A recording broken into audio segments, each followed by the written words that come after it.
So with the advent then of the hand, along with the eye, with man, you begin to get in the human um, species this dichotomy of two different types of individual, two different types, the fact man and the theory man. The eye is the basis for the creation of a theoretical world in space.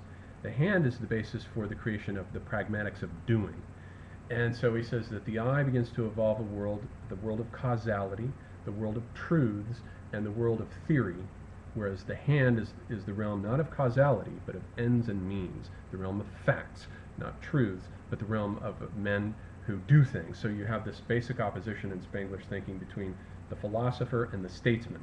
The statesman is the fact man for whom truths are mostly irrelevant, like when Christ says, my kingdom is not of this world, and Pontius Pilate replies to him, where he says, I come to bring truth, and Pilate replies to him, what is truth? You know, it doesn't interest him. So the fact man isn't interested in truth, and the theory man is interested in subordinating life to the intellect, and the intellect is all for him. For the fact man, it's the other way around. The intellect is in servitude to life. And so what happens is that this also evolves into a basic opposition of causality versus destiny. And he says that the theory man creates a world subject to the law of causality. And we remember our discussion of causality from the previous lecture that I gave on Nietzsche's Birth of Tragedy, where with Schopenhauer and Kant, causality is a basic form that's constitutive of the understanding, and which the human mind brings to it, to experience, and makes sense out of the world. And so for Spengler, this becomes the theory man, only one part of the human construction, the human project. There's also the fact man. And for the fact man is the man of destiny, the man who creates destiny through great deeds, whereas the theory man is interested in causality and evolves the sciences. So we get this interesting opposition between what Spengler calls the causality principle and the destiny idea. And he says that the high civilizations have these different, each civilization has a different destiny idea and a different science. Let's get to that in just a second and finish this opposition, though, between the hand and the eye, and the man of theory and the man of fact, the observer and the doer. He says that with the birth of technology, imagine the first man seeing fire. You know, he sees the fire, and that's the observation, that's the observer, that's the eye, and then he thinks out the process of making it. That's the fact man, that's the creation of the deed. So, and the human being is the first to be able to do this. Even though other animals have technics, their technics, remember, is stereotyped, it's instinctive, but man is the first being that is able to think it through and create new forms of technology, which then become constitutive of culture. They become the basis for art and constitutive of culture and something that evolves over time. So then he says that the next mutation that comes along shifts us into the Neolithic. So to the opposition of hand and eye, we get in the Neolithic the opposition between what he calls speech on the one hand and enterprise on the other. So with speech and enterprise, he has this theory that I don't think works at all, that language in its fully developed sense only came about late, that it came about during the Neolithic, because the great collective doing by plan, the great collective projects that characterize the Neolithic could only have been done with a complex language, which I don't dispute, but I think the complexities of language go way, way back. The same areas of the left half of the brain are linked with the creation of technology, as are also linked with the speech functions. So when you get the earliest forms of technology, way back with Homo habilis, I think we've already got the basis for speech. So I think speech goes back way, way farther than most theoreticians say that it does. But in the Neolithic, he says, now that we have this new mutation of this collective doing by plan, and whereas in the earlier period, in the Paleolithic, technology had been largely confined to personal implements, now technology becomes concerned with collective projects, like the building of villages and towns and temples and boat building, ship building, and all of this stuff, agriculture that comes into being, that presupposes large groups of people that agree and are able to undertake these projects, which are much more complex now. And indeed, I think that the recent site that has been excavated in eastern Turkey called Göbekli Tepe is one of the first sites that really brings this out. And that site dates from 10,000 BC, and it's only recently been found within the past, I think, 10, 15 years. And by the German archaeologist Klaus Schmidt. And it's the first site at which we see, this is in eastern Turkey, at which we see monumental architecture in the form of these megaliths. These are the earliest megaliths, where we have these circles on top of a hill. There are these stone circles with animals carved on them, and there's a whole bunch of these circles. And obviously it wasn't a village site because there aren't any village accoutrement there. It's all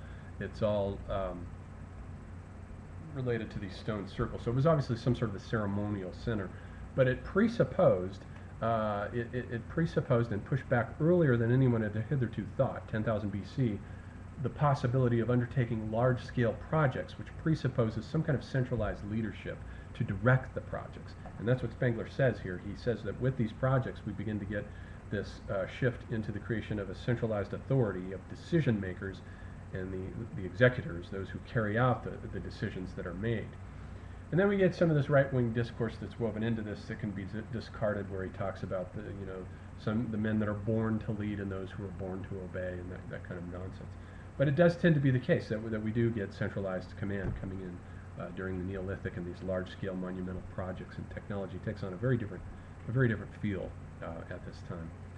So then he says, technology, there's another mutation, and technology begins to shift into even larger scale projects about 3000 BC with the coming into being now of the city and the high cultures that he had talked about in Decline of the West, of which he says there are 9 of them, starting with Egypt and Mesopotamia, begin to come into being, and the city becomes the main constitutive unit there.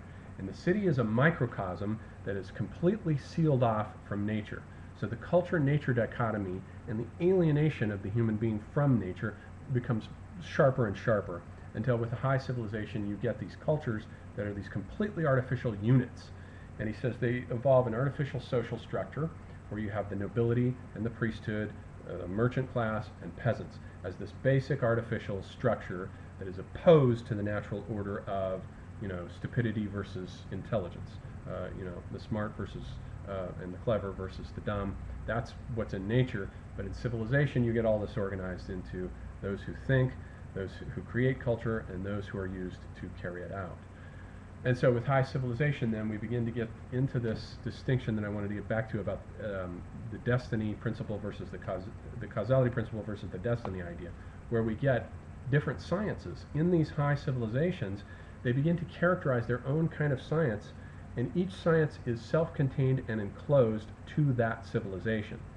And for example, it's only a couple of sentences in this book, but in The Decline of the West he fleshes this out more. He says that when you compare the sciences of the Greeks with those of the Arabs and those of what he calls Faustian civilization, which is Northern European, Western Faustian civilization, he says you have 3 different sciences there.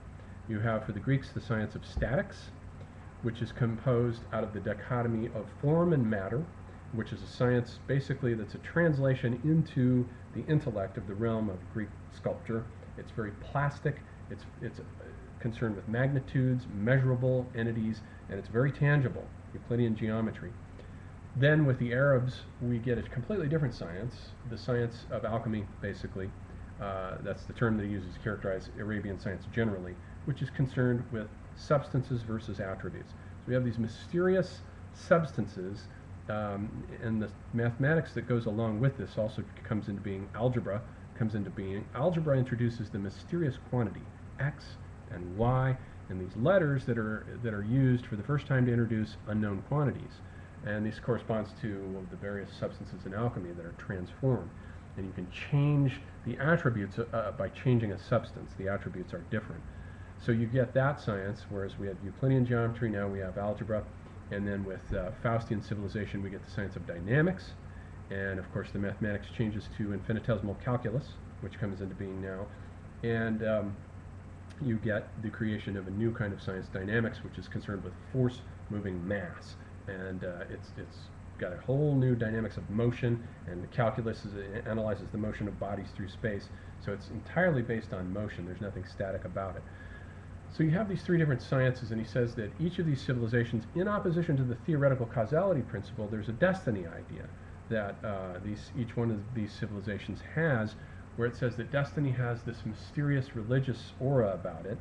And he says for the Greeks, the destiny principle was Moira, and Moira is inflicted on man, as it is inflicted, for example, on Oedipus, but it's inflicted on the gods as well. Even Zeus is subject to the exigencies of Moira, which is a mysterious principle. It's personified as women, as the three fates, but it has a spatial kind of boundary to it, and it has this idea to it that if you cross the boundaries, whatever boundary that each god has been allotted, then nemesis results, and the consequences of the boundary transgression are meant to throw the god or the human being back into his rightful place. So it's a very sort of staticky dimension of keeping everything into its right place. That's an overarching principle.